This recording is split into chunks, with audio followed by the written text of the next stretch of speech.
ಅಬ್ಬಬ್ಬಬ್ಬ, ಏನು ಬಿಸಿಲಿರಿ. ರಾಜ್ಯಾದ್ಯಂತ ಬಿಸಿಲಿನ ಜಳ ಬಹಳ ಹೆಚ್ಚಾಗ್ಬಿಟ್ಟಿದೆ. ಮನೆಯಿಂದ ಹೊರಬರೋದೇ ದೊಡ್ಡ ಸವಾಲಾಗಿದೆ. ಈ ಬಾರಿ ಅವಧಿಗೂ ಮುನ್ನವೇ ಬೇಸಿಗೆ ಆರಂಭವಾಗಿದ್ದು, ಅದರಲ್ಲೂ ಒಣಹವೆ ಜೊತೆಗೆ ಬಿಸಿ ಗಾಳಿ ಗಂಟಲನ್ನು ಒಣಗಿಸ್ತಾ ಇದೆ. ಮಾರ್ಚ್ ಅಂತ್ಯದ ವೇಳೆ ಕಾಣಿಸಿಕೊಳ್ಳುತ್ತಿದ್ದ ಬಿಸಿಲ ಬೇಗೆ ಈ ಬಾರಿ ಮಾರ್ಚ್ ಆರಂಭದಲ್ಲೇ ತನ್ನ ರುದ್ರ ಪ್ರತಾಪವನ್ನು ತೋರಿಸಿದೆ. ಇದರ ನಡುವೆ ಹವಾಮಾನ ಇಲಾಖೆ ಬಿಗ್ ಸೂಚನೆಯೊಂದನ್ನು ನೀಡಿದೆ. ಅದರಲ್ಲೂ ವೃದ್ಧರು ಮಕ್ಕಳಿಗೆ ಎಚ್ಚರಿಕೆಯಿಂದಿರುವಂತೆ ಸೂಚನೆ ನೀಡಲಾಗಿದೆ. ಮೊದಲ ವಾರವೇ ಬಿಸಿಲ ಬೇಗೆ ಹೆಚ್ಚಾಗಿದೆ. ಜನರು ತೆಗೆದುಕೊಳ್ಳಬೇಕಾದ ಮುಂಜಾಗ್ರತಾ ಕ್ರಮಗಳೇನು? ಹವಾಮಾನ ಇಲಾಖೆ ನೀಡಿದ ಮುನ್ಸೂಚನೆಯನ್ನು ಬನ್ನಿ ಕರ್ನಾಟಕದ ಹವಾಮಾನದ ಬಗ್ಗೆ ಒಂದು ಕಂಪ್ಲೀಟ್ ರಿಪೋರ್ಟ್ ನೋಡ್ಕೊಂಡು ಬರೋಣ. ಕಾದು ಕೆಂಡದಂತಾದ ರಸ್ತೆಗಳು, ಗರಿಷ್ಠ ತಾಪಮಾನ ದಾಖಲು ಸಾಧ್ಯತೆ.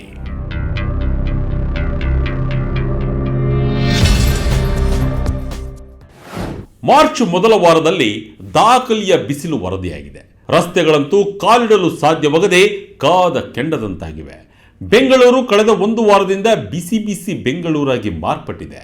ಮುಂದಿನ ಒಂದು ವಾರ ಗರಿಷ್ಠ ತಾಪಮಾನಕ್ಕಿಂತ 1-2 ಡಿಗ್ರಿ ತಾಪಮಾನ ಹೆಚ್ಚಾಗಲಿದೆ ಎಂದು ಹವಾಮಾನ ತಜ್ಞರು ಎಚ್ಚರಿಕೆಯನ್ನು ನೀಡಿದ್ದಾರೆ.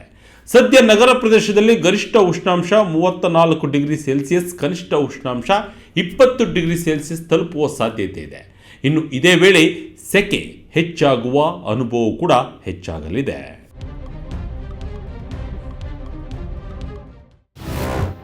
ಬಿಸಿಲಿನ ಶಾಖದಲ್ಲಿ ಕರಾವಳಿ ತೀರ, ಯಾವ್ಯಾವ ಜಿಲ್ಲೆಯಲ್ಲಿ ಅತಿ ಹೆಚ್ಚು ಬಿಸಿಲು?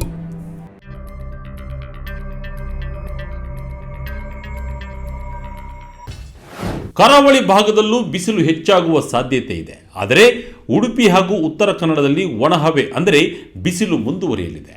ಅಲ್ಲದೆ ದಕ್ಷಿಣ ಒಳನಾಡಿನ ಜಿಲ್ಲೆಯಾದ ಕೊಡಗಿನಲ್ಲಿ 1-2 ಕಡೆ ಹಗುರದಿಂದ ಸಾಧಾರಣ ಮಳೆಯಾಗುವ ಸಾಧ್ಯತೆಯೂ ಕೂಡ ಇದೆ ಎಂದು ಹವಾಮಾನ ಇಲಾಖೆ ಮುನ್ಸೂಚನೆಯನ್ನು ಕೂಡ ನೀಡಿದೆ.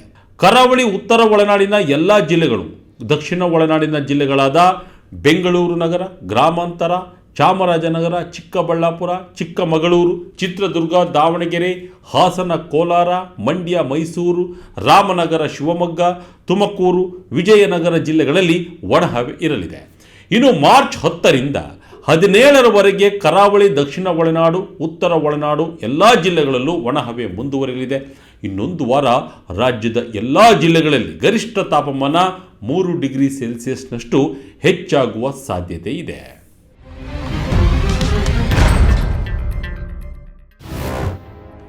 ಬೆಂಗಳೂರಿಗೆ ಮತ್ತಷ್ಟು ಬಿಸಿಲು ಸಾಧ್ಯತೆ.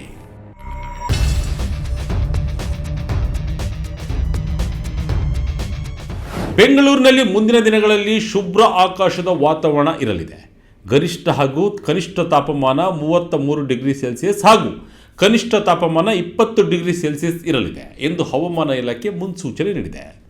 ಮುಂದಿನ ವಾರ ಬೆಂಗಳೂರಿನ ವಾತಾವರಣದಲ್ಲಿ ಸಾಕಷ್ಟು ಬದಲಾವಣೆಗಳಾಗಲಿದ್ದು, ಸಾಕಷ್ಟು ಮುನ್ನೆಚ್ಚರಿಕಾ ಕ್ರಮಗಳನ್ನು ತೆಗೆದುಕೊಳ್ಳಬೇಕಾಗಿದೆ. ಅದರಲ್ಲೂ ಮಧ್ಯಾಹ್ನದ ಸಮಯ 12ರಿಂದ 3ರವರೆಗೆ ಹೊರಗೆ ಬರುವುದನ್ನು ಅವಾಯ್ಡ್ ಮಾಡಿದರೆ ಆರೋಗ್ಯದ ಮೇಲಾಗುವ ಎಫೆಕ್ಟನ್ನು ತಪ್ಪಿಸಬಹುದು. ಬೆಂಗಳೂರು ಗರಿಷ್ಠ ಉಷ್ಣಾಂಶ ದಾಖಲಾಗುವ ಸಂಭವವಿದೆ ಎಂದು ಹವಾಮಾನ ಇಲಾಖೆ ಮುನ್ನೆಚ್ಚರಿಕೆ ನೀಡಿದೆ. ಹವಾಮಾನ ತಜ್ಞರು ಹೇಳಿದ್ದೇನು? ರಾಜ್ಯದಲ್ಲಿ ಬಿಸಿಲ ಧಗೆ ಮತ್ತಷ್ಟು ಹೆಚ್ಚಳ ಸಾಧ್ಯತೆ.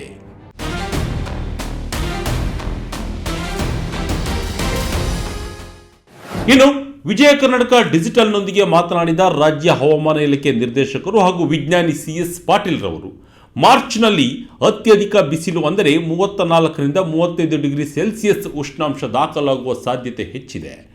ಏಪ್ರಿಲ್ ಮೇ ತಿಂಗಳಿನಲ್ಲಿ ಗರಿಷ್ಠ 39ರಿಂದ 40 ಡಿಗ್ರಿ ಸೆಲ್ಸಿಯಸ್ ದಾಖಲಾಗುವ ಸಂಭವವಿದೆ ಎಂದು ಎಚ್ಚರಿಸಿದ್ದಾರೆ. ಉತ್ತರ ಕರ್ನಾಟಕದಲ್ಲೂ ಈ ಬಾರಿ 45 ಡಿಗ್ರಿ ಅತಿ ಉಷ್ಣಾಂಶ ದಾಖಲಾಗುವ ಸಂಭವವಿದೆ ಎಂದು ತಿಳಿಸಿದ್ದಾರೆ. ಇನ್ನು ಹೀಟ್ ವೇವ್ ಅಂದರೆ ಬಿಸಿಗಾಳಿ ಹೆಚ್ಚಾದಲ್ಲಿ ಆಗಾಗ್ಗೆ ಮಳೆ ಬೀಳುವ ಸಾಧ್ಯತೆಯೂ ಕೂಡ ಇದೆ ಎಂದು ತಿಳಿಸಿದ್ದಾರೆ. ಉತ್ತರ ಕರ್ನಾಟಕದ ಜಿಲ್ಲೆಗಳು ಸೇರಿದಂತೆ ಮಲೆನಾಡು ಕರಾವಳಿಗಳಲ್ಲೂ ಬಿಸಿಲ ಧಗೆ ಹೆಚ್ಚಾಗುತ್ತಿದ್ದು, ಜನರು ತಂಪು ಪಾನೀಯಗಳ ಮೊರೆ ಹೋಗ್ತಿದ್ದಾರೆ. ವೃದ್ಧರು ಮಕ್ಕಳ ಆರೋಗ್ಯ ರಕ್ಷಣೆಗಂತೂ ಸವಾಲಿನದ್ದಾಗಿದೆ. ವೈದ್ಯರು ಸುಡು ಬಿಸಿಲಿನ ಸಮಯವಾದ 12ರಿಂದ 3 ಗಂಟೆವರೆಗೆ ಮನೆಯಿಂದ ಹೊರಬಾರದಂತೆ ಮುನ್ಸೂಚನೆ ಕೊಟ್ಟಿದ್ದಾರೆ. ಇನ್ನು ಕಾರ್ಬೋಹೈಡ್ರೇಟ್ ತಂಪು ಪಾನೀಯಗಳ ಬದಲು ನೀರನ್ನೇ ಹೆಚ್ಚು ಬಳಸುವಂತೆ ಸಲಹೆಯನ್ನು ಕೂಡ ನೀಡಿದ್ದಾರೆ.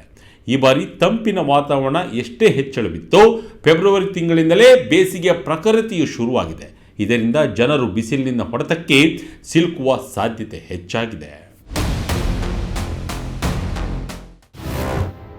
ಬಿಸಿಲಿನ ತಾಪದಿಂದ ತಪ್ಪಿಸಿಕೊಳ್ಳೋದು ಹೇಗೆ? ಇಲ್ಲಿವೆ ನಿಮಗೊಂದಿಷ್ಟು ಸಲಹೆಗಳು.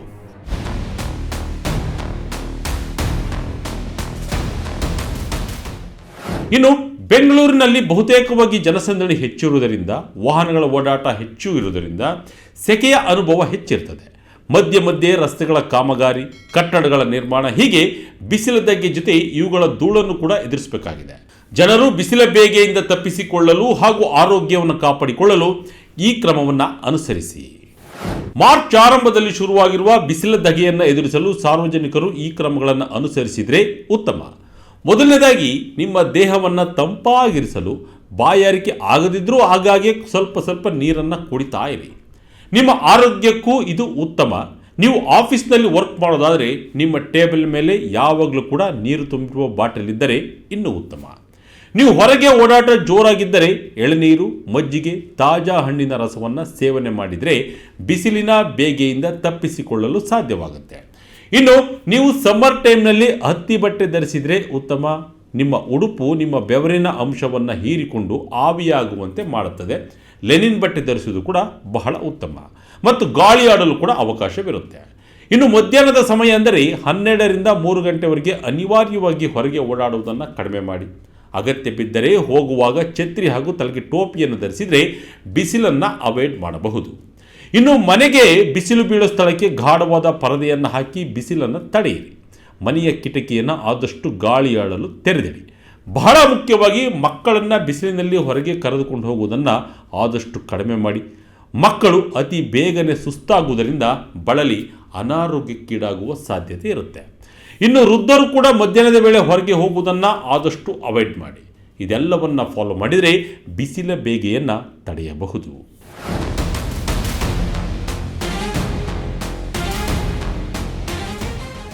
ಒಟ್ಟಿನಲ್ಲಿ ಈ ಬಾರಿ ಬಿಸಿಲು ಅವಧಿಗಿಂತ ಮುಂಚಿತವಾಗಿಯೇ ಬಂದಿರೋದ್ರಿಂದ ಅದರ ಅನುಭವ ಈಗಾಗಲೇ ಜನರನ್ನು ತಟ್ಟಿದೆ.